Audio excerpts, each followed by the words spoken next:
Hi, I'm Dr. Andrew Allen from Midwestern State University, and today I'm going to be discussing the B-flat blues for improv. That's part of your ATSSB All-State Jazz audition requirements. This may be new for some of you guys. Maybe some of you guys have been doing B-flat blues in band for quite a while. I hope so. If not, this is a great experience to improvise for the first time. Now, many of you who've done any kind of improvisation before are probably familiar with this B-flat concert blues scale. For altos, it's G blues, G, B-flat, C, C-sharp, D, F, G.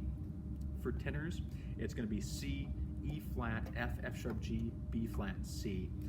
Get really comfortable with that. You've got it at the top of your page.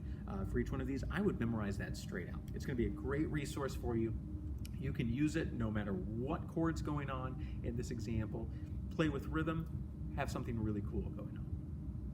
However, once you step away from that, there are a lot of other things you can do to separate yourself from the herd and have an improvisation that's a little more original and uses maybe a little bit more interesting resources. So the first thing that you can do, that B-flat concert blues works really well against this, but there's actually another blues scale that works too. You can do the blues scale a minor third below that, and it'll work just as well, and it'll be a little more interesting sounding perhaps. But you can use a concert G blues, which is going to be E for the alto and barry players, so E, G, A sharp, B, D natural, E, or it's going to be A blues for the tenor players, so A, C, D, D sharp, E, G, A. That'll work really well against the same blues, believe it or not. And maybe you can do a little bit of mixing and matching with those two blues scales and have something that's even more interesting than the other people who are going to walk into that room who haven't listened to this video. Now, if you want to step beyond that, then we can start dissecting some of these chords and figure out how we can play something based on the chord, not just the overall blues form. So go ahead and take a look at the second chorus, and you're going to see all kinds of weird things. G13, a little later you'll see a C13, then another G13, a D13, C13, G13, and then we get into third chorus, which is a repetition, basically the same thing. And then that tag ending, it just takes a few of the same chords and does them again. What does all of that mean? Okay, so the chord is laid out for you there. It's a chord based on G, so it's a G, a B, a D, an F natural, an A, and then an E on top of that.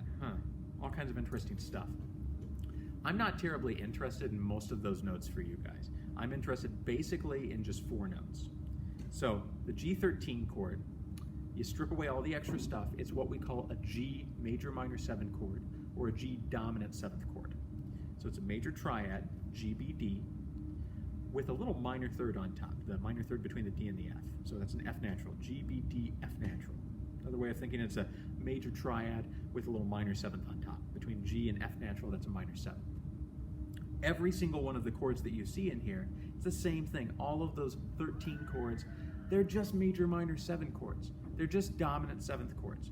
So, same thing, the G13, in fact, all you need to worry about, G, B, D, F. For the C13, all you need to worry about, C, E, G, B flat. Same thing with the G13, the D13, D, F sharp, A, C natural, C13, we've done that already, G13. Those are the only chords, only 4 chords in this whole thing.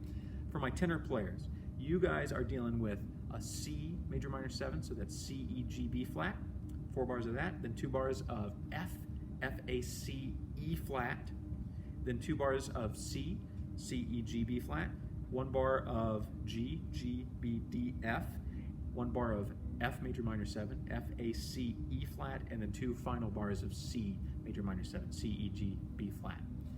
If you get comfortable with those chords, you're going to have a much better understanding of this piece that you can start to use things other than the blues. So how do you get comfortable with them?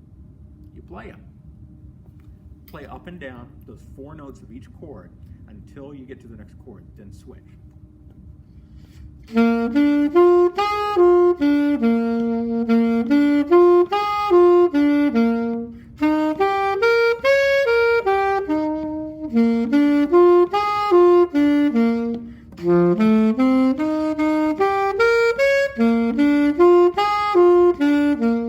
The third chorus is exactly the same. You can do the same thing.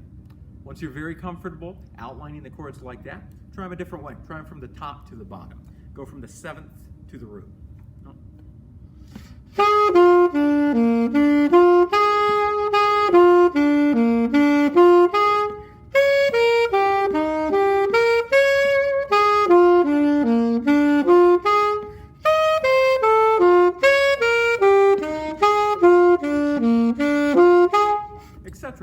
Do them all a number of different ways. Do them one going up, one going down. Those last 4 bars, for instance.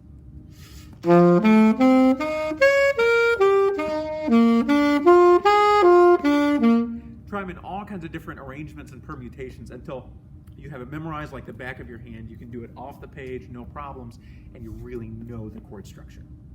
That'll already get you used to being able to improvise around just the chords themselves, but maybe you need a little something extra to give you something to improvise off of. So we're used to improvising with scales, like the B-flat blues, and now like the G concert blues as well. I'll give you a few more scales. Instead of using those blues scales, with each one of those major minor 7 chords that you see, with each one of those 13 chords that you see, you can use a special type of scale and it'll work just fine. Every note almost is going to work great playing against it. And that's called a mixolydian scale or a mixolydian mode. Sounds all complicated, it's very simple. It's a major scale, but you take the 7th scale degree, that next to the last note, and you lower it by half a step. So for instance, for us alto players and bari players, you're going to play a G mixolydian scale against those G13 or G dominant 7th chords.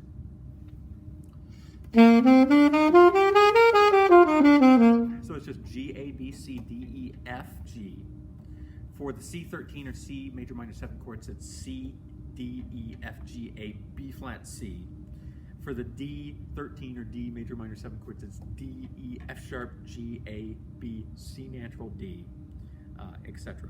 So you want to get really comfortable with those. For the tenor players in the groups, you guys are dealing with C mixolydian, C, D, E, F, G, A, B flat, C, F mixolydian, F, G, A, B flat, C, D, E flat, F, C mixolydian again, G mixolydian, G, A, B, C, D, E, F natural, G, F again, and C again. If you guys are using those scales, you're going to be able to craft melodies based off of these. So how do you get comfortable with that to the point where you can do that?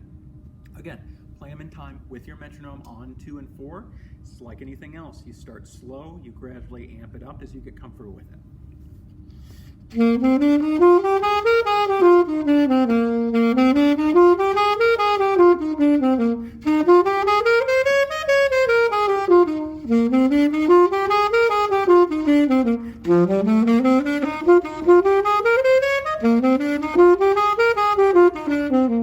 Etc. You can do those in different permutations as well. Start at the top, go from the top to the bottom, back up.